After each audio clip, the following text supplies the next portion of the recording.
आदिवासी समाज के आराध्य देवत पारीकुंपार लिंगो मां कंकाली देवी की ऐतिहासिक यात्रा शुक्रवार 30 जनवरी 2026 से शुरू हो रही है। गोंदिया जिले के सालेकसा तहसील स्थित कचारगढ़ में यह धार्मिक और सांस्कृतिक यात्रा बड़े श्रद्धा और भक्तिभाव के साथ आयोजित की जाएगी।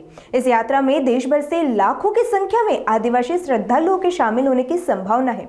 यात्रियों की सुविधा के लिए शासन की ओर से भोजन, आवास, पेयजल, स्वास्थ्य सेवाएं, स्वच्छता और यातायात सहित सभी आवश्यक व्यवस्थाएं की गई है। इस अवसर पर केंद्रीय राज्य मंत्री दुर्गादास उइके, महाराष्ट्र के आदिवासी विकास मंत्री अशोक उइके सहित कई मंत्री और लगभग 25 आदिवासी विधायक उपस्थित रहेंगे।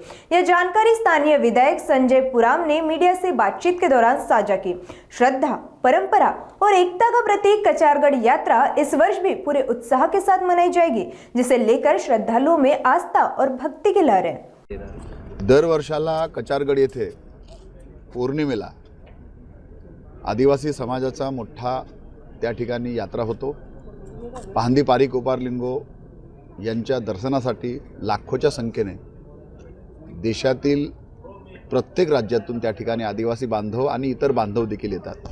यावर्षी 2026ला 31/1/2 म्हणजे 30 जानेवारीपासून यात्रेला सुरुवात होत आहे।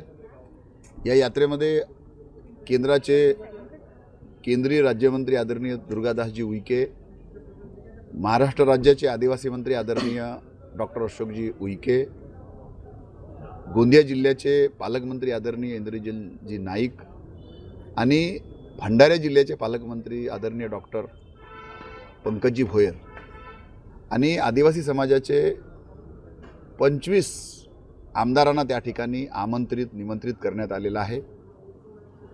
या कचारगडच्या यात्रेमध्ये यात्रेकरूंना कुठल्याच प्रकारची अडचण होऊ नये याच्यासाठी शासन प्रशासन आपल्या स्तरावरून योग्य ते परीने प्रयत्न करत आहे। स्थानिक आमदार म्हणून माझी खूप मोठी जबाबदारी आहे।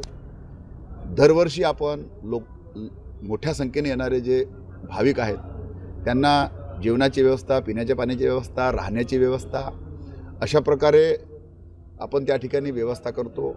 शासन प्रशासन या बाबतीमध्ये अलर्ट असतो। आदिवासी बहुल क्षेत्र आणि नक्सल संवेदन क्षेत्र म्हणून कचारगडला ओळखले जाते। गेल्या अनेक वर्षापासून आदिवासी समाज त्या ठिकाणी एकत्रित येतो आणि आपल्या बोली भाषा, आपली संस्कृती, आपली परंपराचा त्या ठिकाणी येऊन तो जतन करतो। गोंडी भाषा जिवंत राहिली पाहिजे, गोंडी भाषा टिकली पाहिजे याच्यासाठी सर्वतोपरीने त्या ठिकाणी प्रयत्न केला जातो। 2025ला विधानसभाच्या पटलावर गोंडी भाषा लागू करा, अनुसूची 8 लागू करा आणि गोंडी भाषेला राज्यभाषेचा दर्जा मिळावा याच्यासाठी देखील आपल्याकडून त्या ठिकाणी प्रयत्न झालेला आहे। निश्चितच जे आपण या विभागासाठी, या समाजासाठी करू शकतो ते शासन लेवलवरून करण्याचा प्रयत्न सुरू आहे। कचारगडला येणारा प्रत्येक व्यक्ती, प्रत्येक भाविक हा आणि त्याला कुठल्याच प्रकारची त्याला अडचण जाऊ नये याची पूर्ण खबरदारी त्या ठिकाणी घेण्यात आलेली आहे।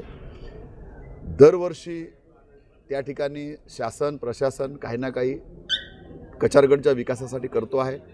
यावेळेस एक नवीन नियोजन आहे की भविष्यामध्ये लाखो लोकांचं त्या ठिकाणी गैरव्यवस्था होणार नाही अशा प्रकारची देखील सुविधा आपण त्या ठिकाणी निर्माण करण्याचा आपला प्रयत्न सुरू आहे।